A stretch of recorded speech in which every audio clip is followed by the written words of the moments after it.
सब दूर होता। नया साल में नया नया, नया साल में नया नया दी है सुनसरिया, मन में खुशी होता, दुख सब दूर होता।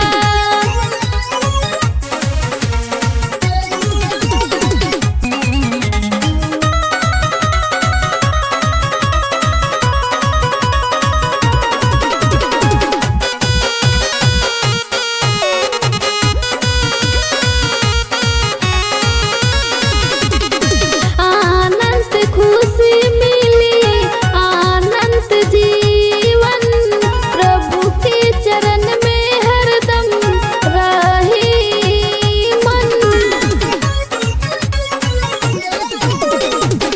आनंद खुशी मिली, आनंद जीवन, प्रभु के चरण में हरदम रही मन। सन 24 में होता आगमन, सन 24 में होता आगमन, यीशु फिर है नजरिया, मन में खुशी होता, दुख सब दूर होता।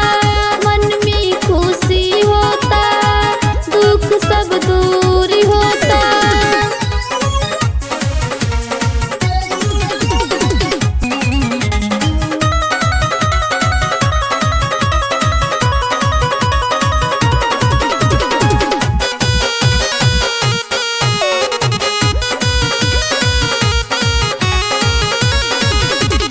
करबो प्रार्थना हम को के धन्यवाद हो, सामर्थ शांति दी है, करिहे फरियाद हो।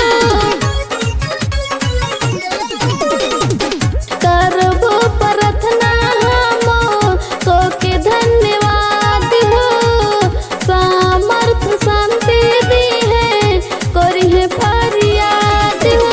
दीह चंगाई प्रभु जी हमके, दीह चंगाई प्रभु जी हमके, राहब उनके सरनिया, मन में खुशी होता, दुख सब दूर होता। मन में खुशी होता, दुख सब दूर